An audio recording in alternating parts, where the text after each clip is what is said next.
Greetings world, we are Anonymous.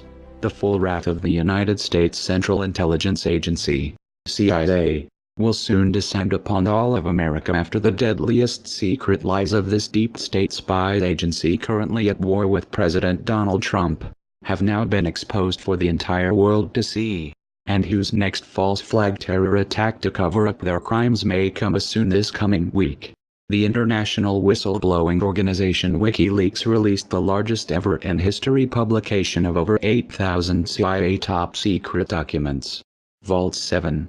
CIA hacking tools revealing that this deep state spy agency has, in fact, created and cast a vast electronic surveillance net around the entire US unrivaled in modern times, and that has turned even the most innocuous devices, televisions, phones, computers, smart devices, automobiles, etc., into illegal spying tools.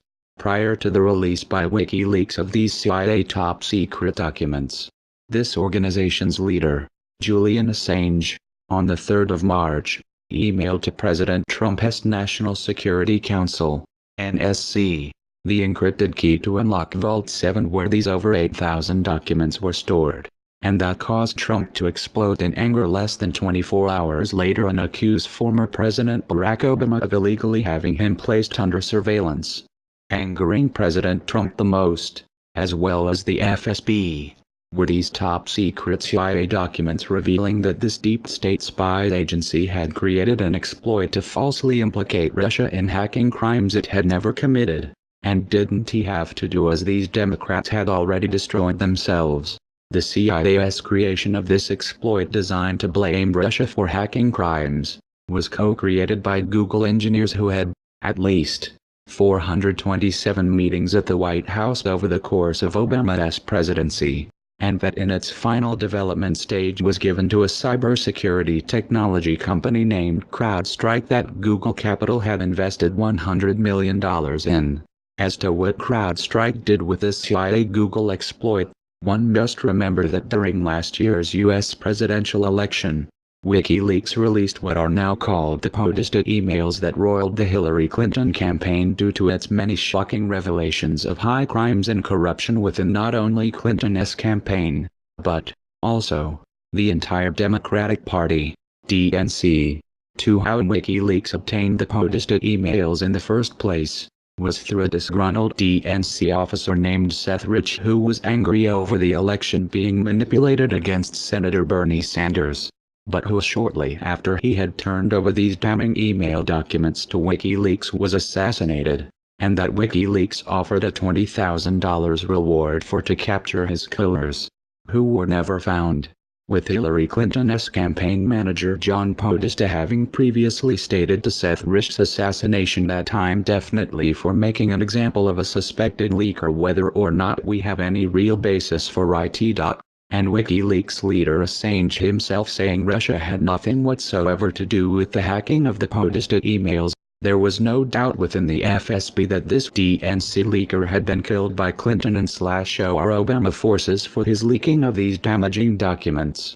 Shockingly, however, on the 22nd of December 2016, barely a month prior to President Trump taking office, CrowdStrike released a report claiming that a tool, exploit, used in the DNC hack of the Podesta emails had also been used, rewritten for Android phones, in malware that appeared in an application used by Ukrainian artillery units, and that this report purported to show that a hacking tool used in the DNC hack had also been used to kill Ukrainians fighting Russian separatists, that they called Fancy Bear, and blamed Russia for creating, in its most simplistic rendering. What CrowdStrike was claiming was that Russian military intelligence created the Fancy Bear exploit to put on the Android phones of Ukrainian artillery soldiers so that when they used them they could be targeted and killed, and that was also found on the DNC computer hack, with the major problem to this outrageous claim being that it wasn't true, and that Ukraine's Ministry of Defense told the world about too. When American computer experts began investigating this incredible CrowdStrike claim that Russia created the Fancy Bear exploit, They noted that this Google-funded cybersecurity company was apparently doing this work for free! ! Didn't he bother to talk to the creator of the Android software, and, at its most basic, created a nearly entirely make-believe report designed to fit a narrative and timeline wished for by the Obama regime? Even more critical to note was that neither CrowdStrike nor the DNC would allow counterintelligence computer experts from the Federal Bureau of Investigation, FBI, to even see the servers to confirm that his fancy bear exploit even existed. But even as this fake news CrowdStrike report blaming Russia for the hacking of the DNC was proved false within hours of its being released, the Obama regime, nevertheless, quickly followed it with an even more fatally flawed fake news report that, in essence, was described as, it merely listed every threat group ever reported on by a commercial cybersecurity company that is suspected of being Russian-made and lumped them under the heading of Russian intelligence services. RIS, without providing any supporting evidence that such a connection exists. One would logically think that with two highly flawed Obama regime Russian hacking reports being completely discredited, this witch-hunting expedition would end. But one would be wrong in believing such a thing as, instead, the US propaganda mainstream media have been using these two fake news reports to bludgeon the reputation of President Trump, while, and as always, telling the American people what to think. And with WikiLeaks now proving that the deep state-aligned CIA was, in fact, the creator of this fancy bear exploit meant to discredit Russia, the Obama-Clinton leftist-supporting US mainstream fake news propaganda media is, once again, choosing lies over truth, with CNN shockingly not even bothering to inform their viewers of the over 8,000 top-secret CIA documents, and whom, also, when the POTUS emails were released, outrageously lied to the American people saying no one but reporters could read them. We are anonymous. We are legion.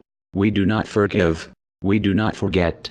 Expect us. It is being called another catastrophic breach for the U.S. intelligence community at the hands of WikiLeaks tonight. Thousands of documents and files on how the CIA uses cyberspace to spy on the bad guys and maybe even some of the good guys, too, using the Internet of Things and devices in homes around the world. It has the intelligence community on a hunt for the leaker of sensitive tradecraft and detailed computer code. Correspondent Benjamin Hall in London tonight with a story that continues to develop at this hour. The CIA can hack our televisions. This just one of the many revelations breaking from a new WikiLeaks dump of thousands of apparent CIA secrets. Fugitive Julian Assange and his secret spilling organization has posted over 8,000 documents online, which they claim show how government spies can penetrate, infest and control phones, computers, even self-driving cars. Experts say exposing tradecraft like this is a major blow. When you lose this capability, which you will when your adversaries discover what you're doing, it's a real compromise and it's really damaging. The CIA's Center for Cyber Intelligence is based in Langley. WikiLeaks say the documents were obtained from a, quote, isolated high-security network at the facility. The trove, bearing names such as Assassin and Medusa, had been circulated among former US government hackers and contractors, one of whom, quote, recently gave the archive to WikiLeaks. Among the disclosures, that some CIA hacking methods could be made to appear as if the hacks were perpetrated by other countries, including, as named in the documents, Russia. Apple was also supposedly targeted, amid claims the CIA has an entire division devoted to hacking Apple products, as well as the ability to bypass encrypted messages. A reminder that it took the government months to finally get into the San Bernardino shooter's iPhone. If this intel is legit, and analysts believe it is, it would be another hit to the US intelligence community.